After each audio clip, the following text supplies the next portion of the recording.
Hey, good evening everybody. Tonight I'm going to make some dinner burritos. I've got a batch of my shredded beef here I just made, and I usually keep a big piece of cheese. This is the leftover. I usually buy them in bricks this big and just cut off what I need. So you're going to need shredded beef, cheese, and I got a can of refried beans because unless you're into making your own, it's actually some dishes are just faster to buy what you need, and this is one of those times. And some large flour tortillas. Now, I know people make them with smaller ones, but these are for dinner. I am going to be pan frying them after when they're done to lightly toast them and give them a nice crunchy texture, and it works better with the large ones. First thing to do is portion out your meat. When I make these before, usually this is like stone cold from the fridge, so it's easier to measure. This is still warm, so I have to eyeball it more, and that is about that much. I'd probably say between a quarter and a third of a cup. So that's 1, 2, I'm going to be making 6, and I will add a bit of sauce to this, because once I've measured this out, I have to grate the cheese, and this is just warm, so I'm going to put it in the fridge so it sets up a bit better, and will make it easier to portion out on the tortillas.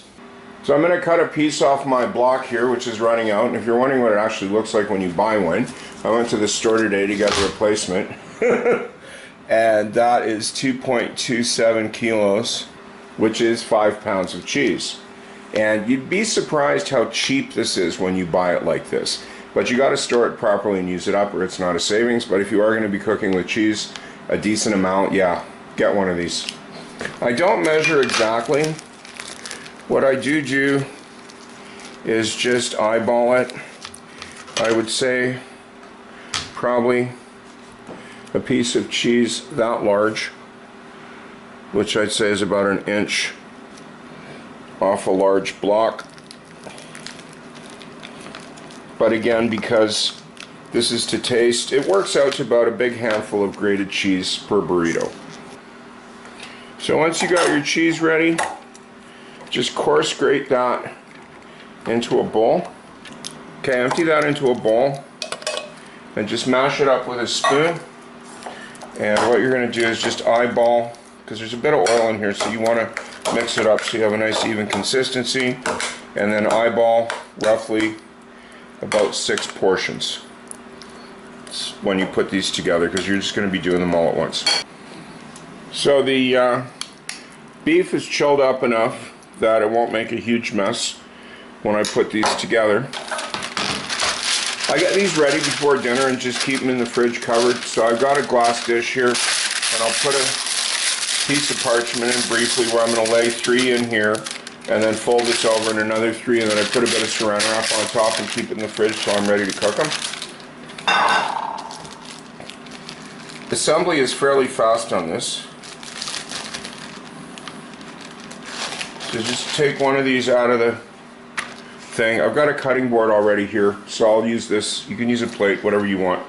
Now you can eyeball this, measure it, grab a handful, whatever you want. So 1/6 of this is approximately this much. Take my word for it, and just put that down in the middle like that. That might be a bit too much. You're better to keep it away from the ends and kind of mount it closer to one side. Then get your meat, get a spoon of that, again about 1/6, put it right on top of the cheese like that, and you can move it around a little bit with a spoon. Again, get your portion visually here, and it's a big spoon like that right on top, and kind of move it around a bit. You're going to be making all these at once, so if things mix up a bit in the bowls, it doesn't really matter too much. So the first thing to do is pull this over to you a little bit to get it to roll, and then turn that over. Bring this towards you here, and like that. and then roll it up carefully without the ends cracking. These will stick out a bit. If you work at it too much, it'll start to tear, which you really don't want because your fillings will ooze out in the pan. Okay, so once you've got that done, and this one did crack a bit, so that's going to be an issue later, I can tell. Put that in, upside down in your bowl, and keep going. I'll show you one more, and then I'll just turn it off and finish it.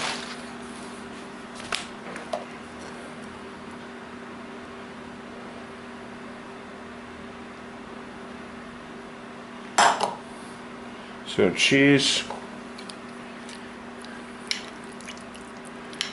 meat,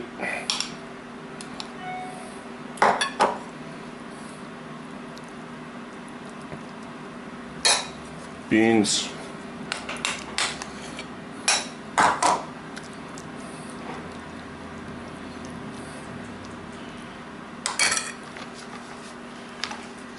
fold, and roll it.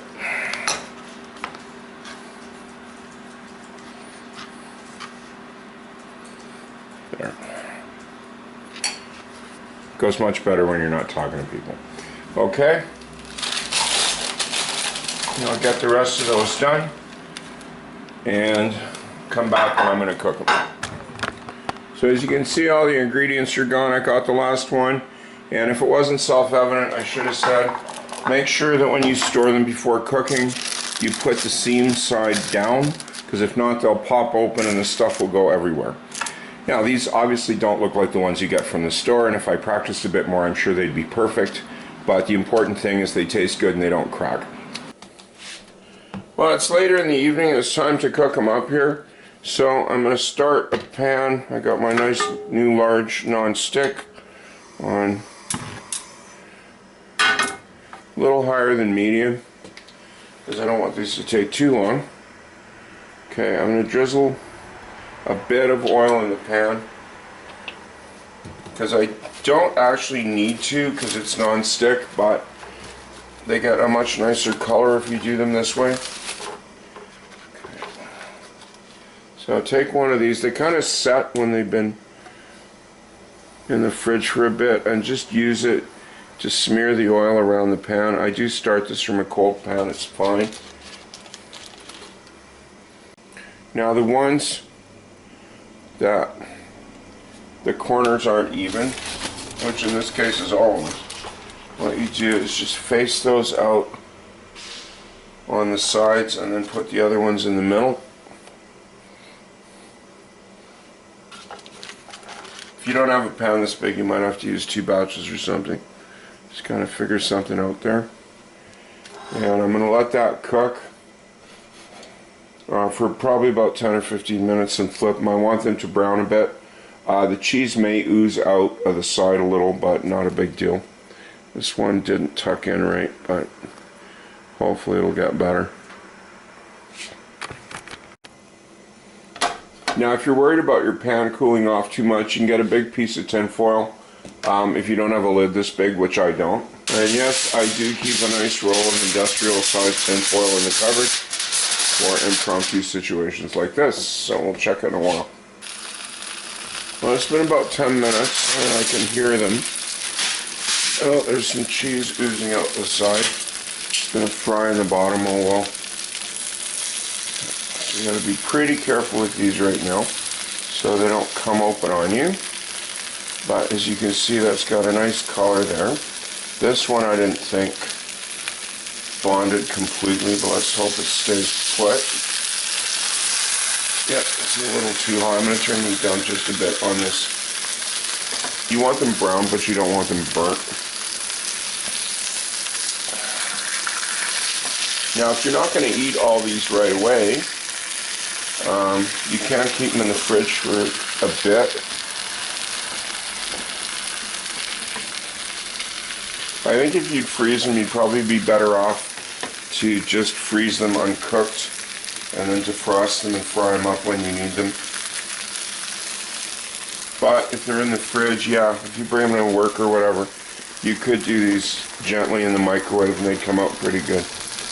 So that one I'm going to just jam up against the other one, but I don't think it's going to stick. I'm not sure. They might look a little funny, but they do taste really good. So another 10 minutes and we'll be ready. It's been 10 minutes. They got to be cooked by now.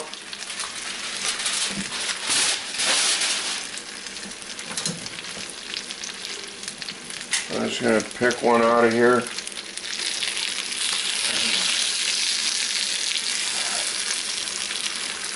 And turn it over so you can see what we've got. I'll just zoom in and cut it for you. Now, if you don't want to pan fry these, that's completely up to you. I just think they come out nicer this way than just heat it up in a steamer or a microwave or something. So, and you can hear that crunch, which is part of the nice texture you get when you do it this way. They're not actually greasy, they're just crispy. I'll just cut that open. You can see there's the meat and the cheese and the beans, and well worth the effort in my opinion. So thanks for watching, and I do hope to see you again. Bye bye.